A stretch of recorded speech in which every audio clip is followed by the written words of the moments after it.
Somebody once said, I can't remember who because I can't remember the quote to probably look it up, but somebody once said something about love songs being the hardest songs to write, which sounds strange in a way because love is this very passionate thing we've all had experiences of, and songs are passionate ways of expressing emotion, so what could be easier to express than an emotion that can overwhelm us all as deeply as love can, especially when we can then all likely relate to it. And yet maybe that's part of the problem. We've all had feelings of love, we've all likely tried putting them into words at some point, which means some of the things said about love have kind of become cliches.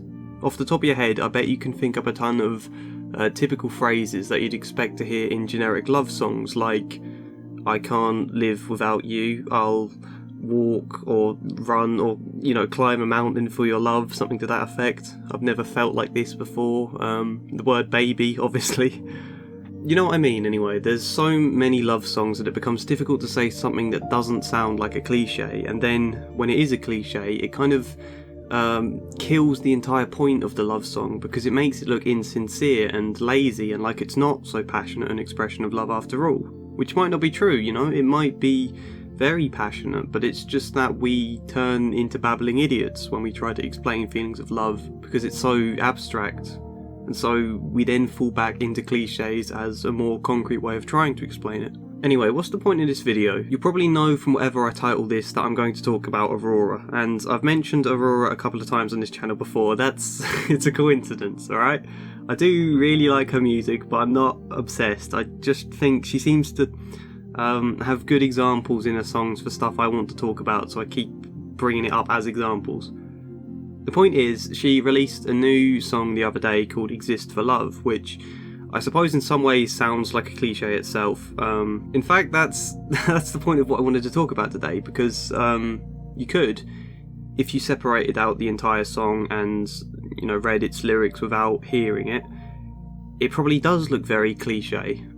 And actually check out the third line, I've never felt like this before. That was an example I used earlier to say about cliches in pop songs. And the way it sounds with this slow guitar, and she comes out of a clam in the video like it's old cinema, it's a song you could very easily, if you wanted to, roll your eyes at.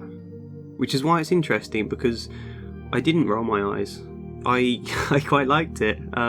And I think that's because it feels quite sincere. Aurora has this strange quality to her lyrics where they're deceptively simple. A child can often grasp the things she's saying.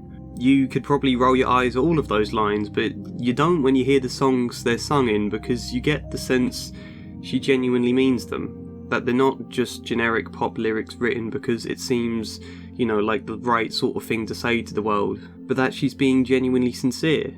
And so, although they're deceptively simple, like the phrase, money doesn't buy you happiness is a simple phrase. We all know what that means from about the age of 10. It's obvious on a conscious level, and yet it's an idea we rarely take to the core and really feel because so few of us live our lives like we actually understand it. Money doesn't buy you happiness. In that sense, it's an obvious cliche message that any idiot could tell you. However, it takes someone quite wise to be able to say it in a way that you really take into the core. You have to hear it from someone who seems to fully mean it, which I think is why I like Aurora's music. But let's stick to the Exist for Love song for a moment and ask the also very cliche question, what is love? Because I think there's something often very possession based about our approach to love, which is obviously problematic, but love songs often talk about needing someone, not being able to live without them, being fully dependent on them like that's a romantic thing, rather than an obsessive thing like a drug. And I think pop songs about love often focus much more on the physical sex side of love, because that sells more records. And obviously that is an important part of love, but it's not the only part. The point is there can be a tendency to think of love as a very external thing. It's this other person out there who I am taking or holding on to, and that makes me feel good, like having a nice plant in your room or a comfy chair. That's not a good example, but I've got that thing here, it feels good, sorted. But it's supposed to be quite an internal thing in a lot of ways.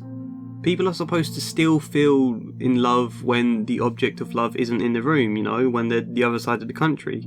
It's still supposed to be there internally. It's supposed to help you grow and elevate you rather than leaving you doubled forward, lurching after the object of your love as though it were nothing more than just an object. And the song Exist for Love feels very internal.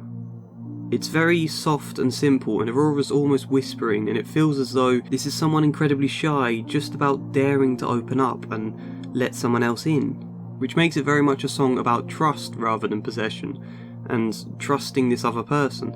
And it bears many similarities to the Björk song Cocoon in that sense, which is a very physical song about sex, but it's shy and gentle, and again sounds like somebody learning how to trust somebody else, and then being grateful for that lesson. And in that sense, this more possession-based idea of love, do we call that love or not? Maybe it's lust. The rapper Idea argued the difference between love and lust clarifies as trust, and if we're needing to hold on to our partners like a possession that we can't dare let go of, do we actually trust them? And that's a genuine question as well, rather than rhetorical. You could argue we do, but nonetheless, I think the skill of a good love song is to make it sound like it's about more than just another person, this object of your love, but that it's about life altogether in some kind of way. Aurora's song, more than just feeling in love with a bloke, it's about the sense of belonging somewhere. She explains this more in the live stream she put out just after the video, saying that her fans have given her a sense of home, a sense of belonging where people are interested in the art she expresses and want to connect with her, and that's given her this feeling of a proper home in the world. And when she says that, it does genuinely seem sincere. You do get the feeling that this acceptance from her fans, the love they feel for her, the gratitude she has towards them, that it does genuinely mean something beyond just the kind of nice thing celebrities are expected to say to their fans. In that sense, whilst this is definitely a romantic song about this particular person she loves, it's also a song about belonging, about finding your way in the world, about how beautiful life seems when you feel at home within it. Because if you think about love, it doesn't necessarily mean a person. It can mean loving nature, or the world, or yourself, or, life altogether. And perhaps when your love for a person is deepest, it spills out into all those other areas too. You can start to love yourself more and life more, and you start to appreciate the little things and to open up and to just embrace the entire world in your arms. So, it's not just about the external person in that sense, it's changed something internally as well. And then, consequently, because your inner world has changed for the better, your viewpoint looking out at the rest of life has changed for the better. You feel closer to everything. And so then, it's not a love song in the passionate, obsessive yearning for this other person, so much as it's a love song in the sense of belonging and trust and the part they play in love. This bloke she sings about, more than just an object of love, becomes like a key to unlock her heart so that she opens up to everything in the world and discovers, finally, she exists for love in all of its forms. Which is quite life-affirming, really. And I realise there are probably better songs I could have picked to express that point.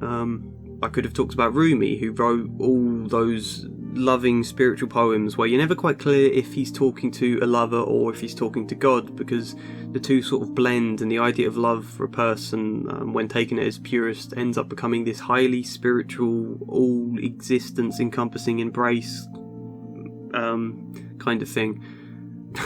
I chose Aurora though because basically I heard the song yesterday and it gave me this idea to write about this. Now I realise this might have been a bit all over the place and I feel like I haven't quite emphasised the point I was trying to make, but I hope it made sense. Thanks for watching anyway. Like the video if you did indeed like the video. Subscribe if you're new and you fancy it. Check out my Discord server if you want to talk, and yeah, hopefully see you next time.